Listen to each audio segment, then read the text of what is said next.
ये जो विजय शाह है, ये तो इनका वोट बैंक है, इनके वोटर्स को बेटियों के लिए कितना गंदा बोलते हैं। तो इस्तीफा लेना इनकी परंपरा नहीं है। इनकी ये केवल 1% वहां पर काबू में आते हैं जब पूंजीपति इन पर कोड़ा चलाते हैं। लोगों को मारो और लोग मरे, और ये शान से अपना सीना तान के बड़ी शान से कहते हैं कि हमारी पार्टी में इस्तीफे नहीं हुआ करते, हमारी सरकार में इस्तीफे नहीं हुआ करते। या आर्मी की इज्जत के लिए उस बंदे का तुरंत इस्तीफा हो जाना चाहिए। ये तो एक सॉफ्ट टारगेट है, इसीलिए ये उस पर अटैक तो करेंगे। और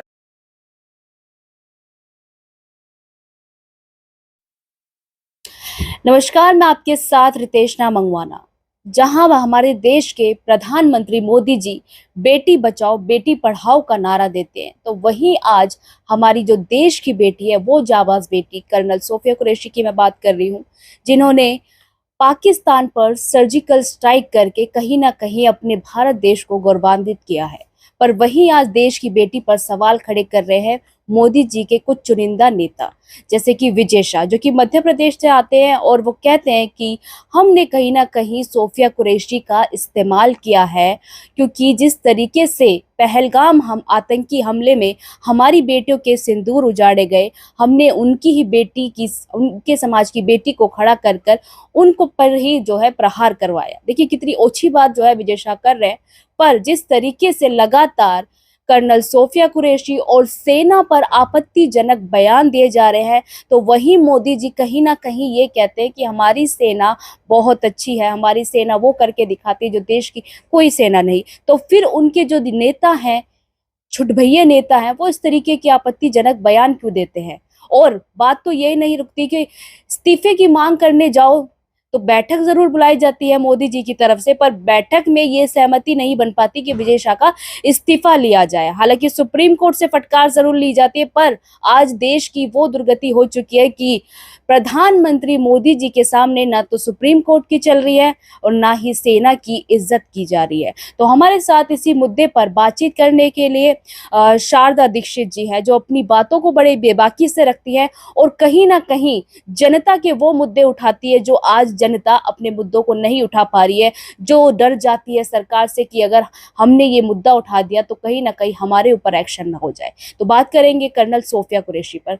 मैम, जिस तरीके से कर्नल सोफिया कुरैशी, वो जाबाज बेटी जिसने पाकिस्तान को पटकनी दे दी, घुटनों पर लाकर खड़ा कर दिया, आज उसी बेटी पर सवाल उठाए जा रहे हैं। आतंकवादी की बहन कहा जा रहा है। देखिए, जो जितनी समझ रखता है और जो इस व्यवस्था ने उन्हें पढ़ाया है, उनके लिए ना बेटियों की कोई कद्र है, ना उनके लिए सेना की कोई कद्र है, ना उनके लिए इंसानियत की कोई कद्र है।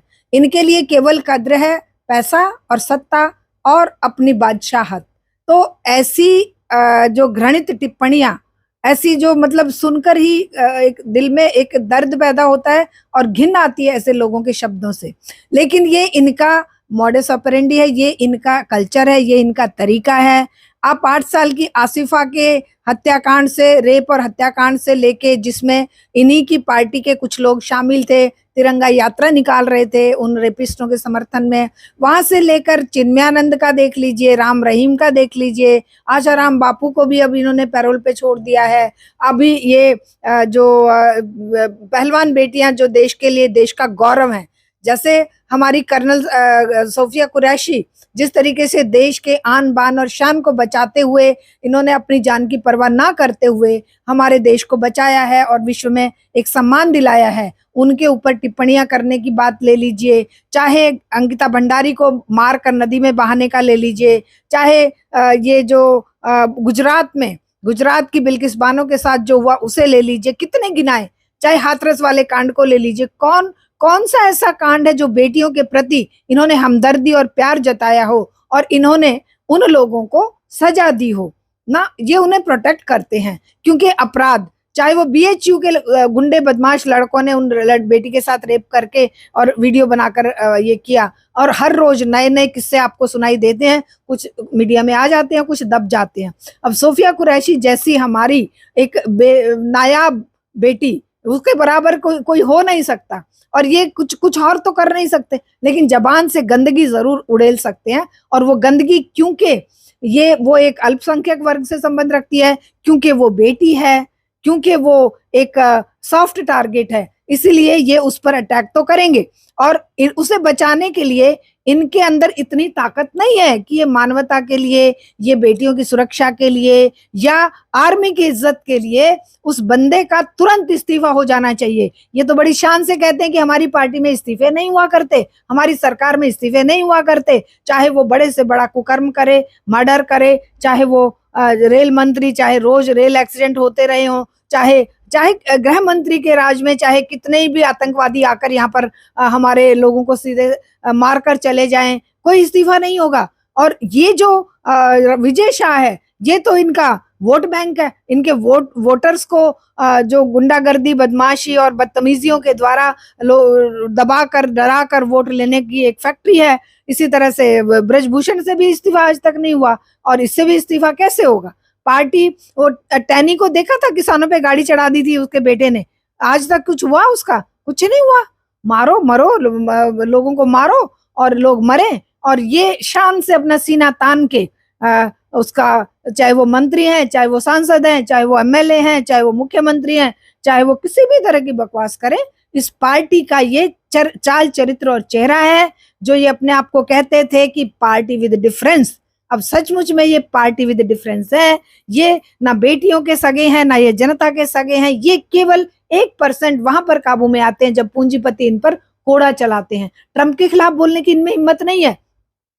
कंगना रनौत ने अपना ट्वीट कर दिया, और कुछ उसमें पहली बार ऐसा था कि वो कुछ गलत नहीं था, अदरवाइज वो सारा उसका भी बकवास वैसी रहती है जैसे कि अभी विजय शाह की। लेकिन इस बार उसने केवल ट्रंप के लिए थोड़ा लिख दिया था, तो इनकी पूरी सत्ता हिल गई। भाई देखिए, पूंजी का राज देखिए। ट्रंप क्योंकि पूरे महाशक्ति का एक बेताज एक तरह से बादशाह बना हुआ है, और गुंडागर्दी में उसका कोई सानी नहीं है, उसके प्रति कहे हुए शब्दों को तुरंत डिलीट करवा दिया जाता है। लेकिन सोफिया कुरैशी, जो हमारे देश की आन बान और शान है, जो भारत के उन 28 लोगों का बदला लेने के लिए आतंकवादी ठिकानों पर हमला करके आई हैं, धूल चढ़ाकर आई हैं, उसके लिए इनके दिलो दिमाग में कोई सम्मान नहीं है। देश में मुसलमान होना, भारत देश में मुसलमान होना क्या एक अपराध हो गया है? देखिए, खाली मुसलमान होना ही नहीं, दलित होना भी अपराध हो गया, बेटी होना भी अपराध हो गया, गरीब होना भी अपराध हो गया है। गरीबों के अभी बुलडोजर चला के घर तोड़े जा रहे हैं। बेरोजगार होना भी अपराध हो गया है। बेरोजगार हैं, अगर वो आंदोलन करते हैं तो उन पे लाठियां बरसाई जाती हैं, और ये बेरोजगारों की भीड़ को लंपट बनाकर, जॉम्बीज बनाकर, उनके हाथ में डंडे देकर, नशा पिलाकर, अगर वो किसी धर्म विशेष के नारे लगवाते हैं, झंडे फहरवाते हैं दूसरे धर्म के संस्थानों पर, तब उनकी ये सम्मान करते, तब उन पर फूलों की वर्षा करते हैं। लेकिन जो रोजगार की बात करते हैं, उन पर ये लाठियां बरसाते हैं, उनको ये जेलों में ठूंसते हैं। अभी देख लीजिए, बंगाल में ममता बनर्जी भी वही कर रही हैं, बिहार में वही हो रहा है बेरोजगारों पे, और इधर इसमें यूपी में वही हुआ। कहाँ पर नहीं हो रहा है? हरियाणा में अगर कल को शिक्षक जो बेरोजगार कर दिए जा रहे हैं, जो बेरोजगार लड़के लड़कियां घूम रहे हैं, वो अगर कल को आवाज उठाए, उन पर भी गोली लाठी चलेंगी। लेकिन जो इनके लिए, जो इनको सत्ता में बनाए रखने के लिए चंदा देती है, जो कॉर्पोरेट, और जो जिसका बेताज बादशाह, उसके सम्मान में एक शब्द भी नहीं सुनेंगे। और बेकसूर मुसलमानों को ऐसे मतलब अभी जैसे उसमें अशोका यूनिवर्सिटी के प्रोफेसर को सच्ची बात लिखने के लिए ये जेल में डाल दिए हैं। और जो भी कोई अल्पसंख्यक वर्ग का कोई भी व्यक्ति सच भी कहता है, या कोई आप जैसा कोई रिपोर्टर, आप जैसा कोई यूट्यूबर सच को कहता है, तो उस पर 50 अंकुश हैं।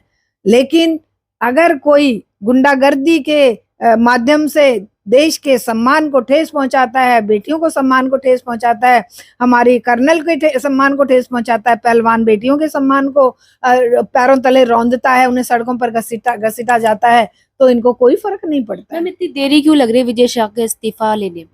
भाई लेंगे ही नहीं, और लेंगे तो तब लेंगे जब वो किसी और बात के लिए किसी और तरीके से, कोई और बहाना करके, क्योंकि इन्हें क्या लगता है कि अगर जन भावनाओं का आदर करते हुए तुमने क्या, इन्होंने उससे इस्तीफा लिया जो वो बिधूरी, जो संसद में इतना गंदा बोला था, अल्पसंख्यकों के लिए, मुसलमानों के लिए कितना गंदा बोला था, आपको याद होगा, जो इसने कहा था, कितना वो शब्द हम लोग तो मुंह पर भी नहीं ला सकते।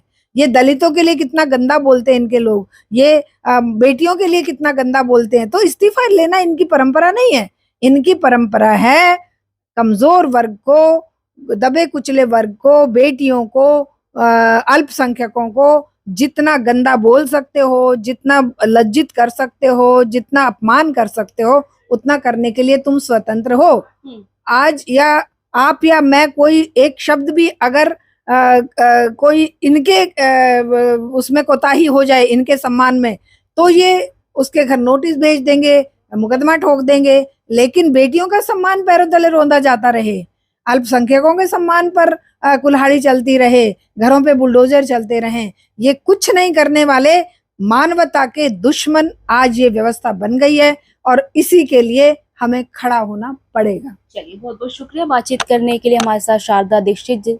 कहीं ना कहीं ये बात बिल्कुल सही कही है कि आज मानवता और देश में अल्पसंख्यक, दलित और किसी भी जाति धर्म का होना एक पाप हो गया है। आजकल देखिए हिंदू भी नहीं बख्शे जा रहे। हालांकि कहा जाता है भारतीय जनता पार्टी की तरफ से कि हिंदू कहीं ना कहीं सुरक्षित है और हिंदू खतरे में है। तो आज इस देश की हालत ये हो गई है कि कोई भी धर्म जाति का लोग सुरक्षित नहीं है, सेना सुरक्षित नहीं है। सेना पर सवाल जवाब जो ये लोग खड़े कर रहे हैं वो बेहद ही शर्मनाक है।